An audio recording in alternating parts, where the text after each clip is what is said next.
Thanks so much. A pleasure to be here, of course. Boa is here, but for me, Boa was there 33 years ago, I think it was, when they published the first book of mine that they did. And I had met Al Poulin and Boo and their daughter Daphne in 1971. So for me, Boa has really been around not only for all of its 35 years, but for really 4 decades now, and it's lodged itself in here.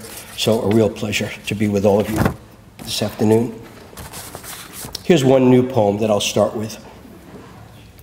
60s Sonnet.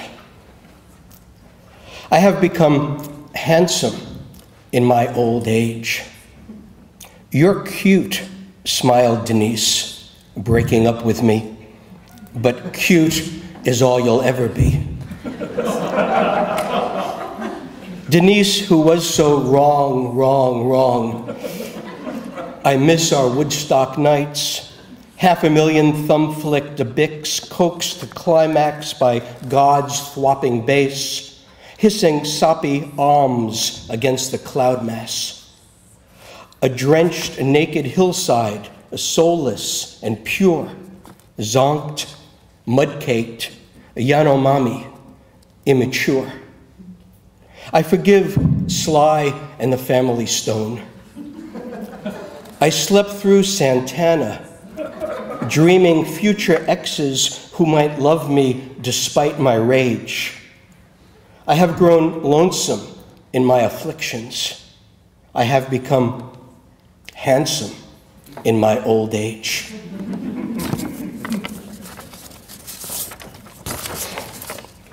Here are some poems from Gospel Night with this beautiful, beautiful cover that Daphne Poulin designed. White Stork. Such jazzy arrhythmia, the white stork's plosive and gorgeous leave-takings suggest oracular utterance where the blurred Danube disperses its silts. Then the red-billed, red-legged creatures begin to spiral, to float among thermals like the souls, wrote Pythagoras, praising the expansive grandeur of black-tipped wings of dead poets. Most Eastern cultures would not allow them to be struck, not with slung stone or arrow or later lead bullet. Birds who have learned, while living, to keep their songs to themselves, who return to nests used for centuries, nests built on rooftops, haystacks, telegraph poles, on wooden wagon wheels placed on cold chimneys by peasants who hope to draw down upon plague-struck villages such winged luck. If the body in its failure remains a nest, if the soul chooses to return, yet not one stork has been born in Britain since 1416, the last nest renounced when Julian of Norwich, anchoress, having exhausted all revelations, took earthly dispensation, that final stork assuring, even while vanishing, quote, "A sin is behovely, but all shall be well." This poem takes place in Costa Rica on the Pacific coast, in Tamarindo, just below the Nicaraguan border. And I think of myself as a savvy traveler, but I did something very stupid, which was I wanted to cross the river there, the Savegre River. I explain why in the poem, and so I walked upriver looking for a bridge and didn't find one, and I thought maybe I could walk across the river. And so I entered it and started walking when I was about chest level and wasn't nearly halfway across. I could feel the water pulling me out, and so I thought I'd better get back to shore. And when I turned to get back, there were a number of kids on the bank who were waving to me and yelling in Spanish, and I waved back. And that night, when I was in a restaurant, a guy came over to me and said, you're the one who was in the river today? And I said, yeah. And he said, that was really, really stupid. He said, that's where, he said, the sharks come in to feed on the river fish, and where the crocodiles, the caiman, come to feed on the ocean fish. So I felt pretty lucky. Yeah. Stupid and lucky. Rio Savegre, where the Pacific seized the river, tugged limbs, then torso toward murkier waters. I turned back, struggled briefly, tore a path through the 1,000 afraid sienna ribbons. I fought toward scabbed boys jabbering Spanish, waving skinny arms like burnt tinder sticks. I'd wanted to cross to the cloistered beach where turtles oared ashore to bury eggs. That night I learned what the voices counseled, where salt and fresh waters tumble and stir, a shark and crocodile asunder together. I was lucky to leave that turbid bath. Now I awaken when church bells worry to recall my shade taken by current, riven on the water's skin, wrenched apart black rag by black rag, as the soul is torn, the heart bitten, as I stumble away, too dumb to know which creatures seethe below and how whitely the body must beckon.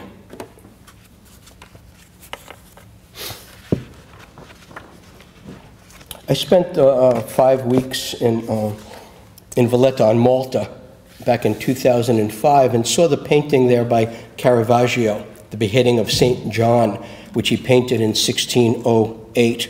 It's an unusual painting for several reasons, one of which is mentioned at the very end of this poem, but it was also very easy for me at that time to connect the painting with the war that still continues. Michelangelo Merisi da Caravaggio.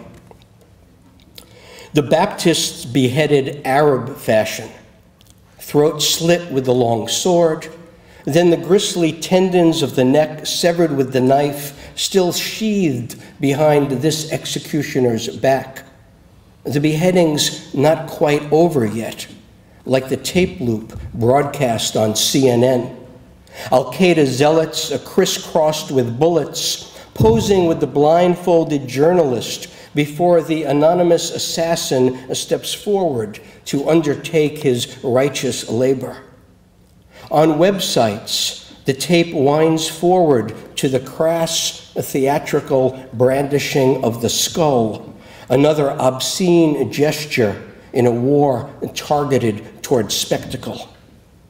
2 prisoners gape from their somber cell. The girl servant grips the copper platter upon which the head will be presented to Salome.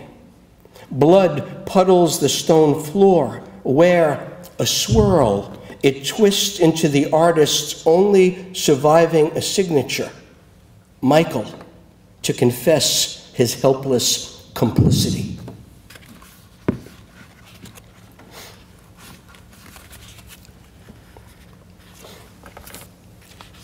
A sonnet, Dead Iraqis. On our balcony, 2 Iraqis are eating a dead Iraqi that has ruffled in rain for 3 days. 1 more dead Iraqi beginning slow dissolution until only feathers remain. Some plague has infected the city. Dead Iraqis litter rooftops, and sick Iraqis like ripped petticoats remain underfoot, dazed, or remain on roadways till crushed by trucks. Those dead Iraqis are eaten in ragged cotillions. Soon more dead Iraqis befoul schoolyards and parks. Children kick dead Iraqis like soccer balls, explosive bursts of feathers, dead Iraqis pinwheeling in air where almost no live Iraqis remain. For the first few days, it didn't register. Dead Iraqis high and low, everywhere you looked, dead Iraqis. Then, like a poem startling in its clarity, oh, the Iraqis, dead.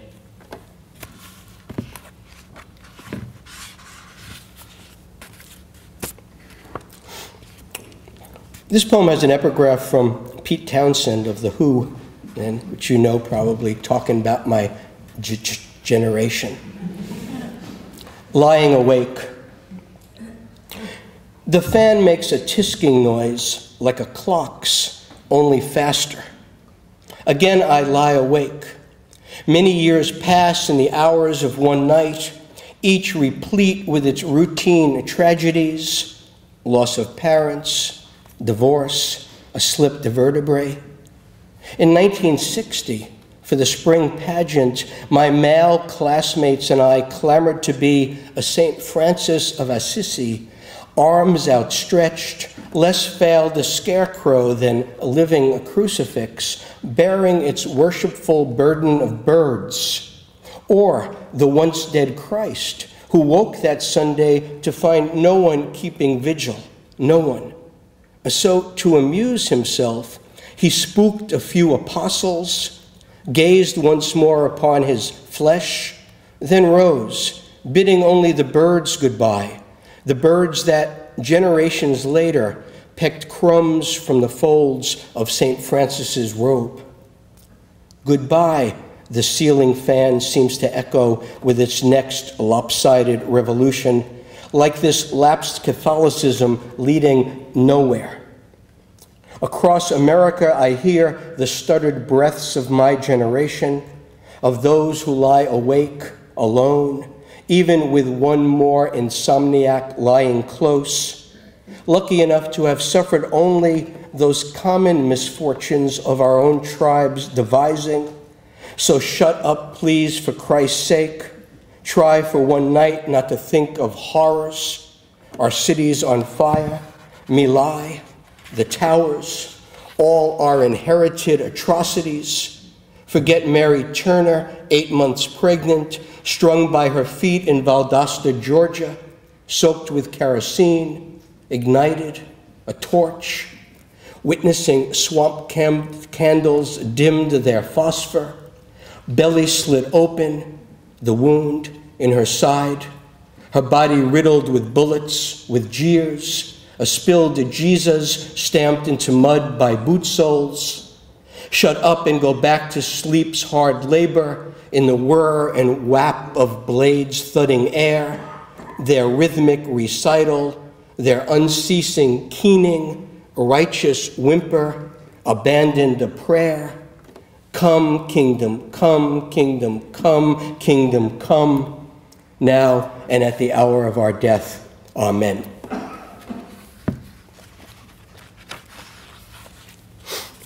Here are just a few love poems. This poem takes place in Romania in 1989. That was the year that the revolution took place, and on Christmas Day, their dictator, Ceausescu, and his wife were executed by firing squad. The poem mentions, well, the poem is based on an experience of my wife, who now writes her own poems, and so I don't go near her material. But I asked her if I could write about this early on. She would go to the library to read American books then, but you couldn't borrow books from the library. You had to read them while you were there, and there was no heat in the library. And while there was electricity, there were no light bulbs. And so in order to go and spend the day there, she would have to wear gloves with holes in the fingers to turn the pages, and she would have to bring her own light bulb and carry that to the library to read. So this poem mentions the novel Ethan Frome, you may know, and it also mentions, indirectly, a novel by Toni Morrison, from which this poem borrows its title, Beloved.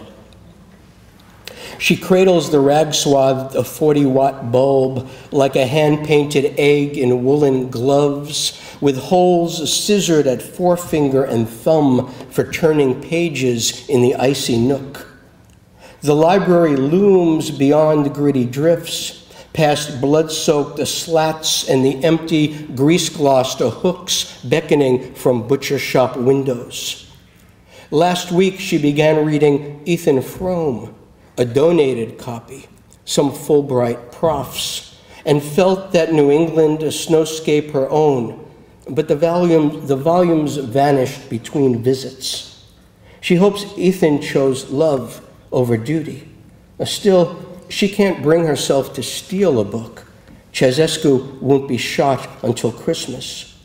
She scours shelves for American novels, Overhead bulbs fizzled out years ago, then finds the harrowing tale of a slave that makes her bulb seem to surge with power, hour after hour in the cold cubicle.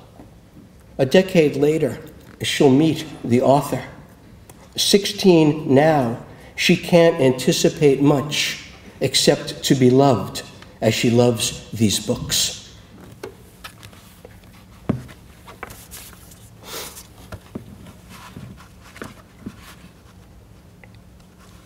I'll read just two more, both love poems. This is a very different kind of love poem called Cannibal.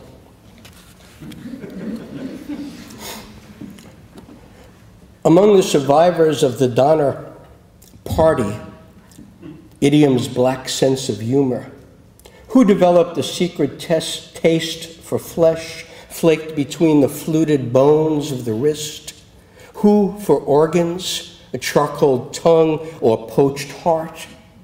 Years later, in San Rafael, who wept at night for a morsel of human cheek, for one finger to gnaw himself to sleep.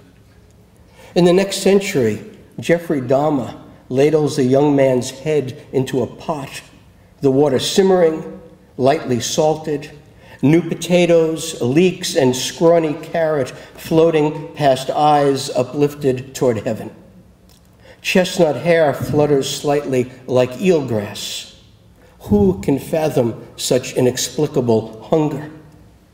How my mouth covets your body, teeth grazing buttocks, shoulders, each nipple. How I want to cradle you inside me as you clasp me within to celebrate our secular, primeval communion. What can I do but inscribe this desire bite mark by bite mark across sweat-glossed skin? What can I do but write these poems for you?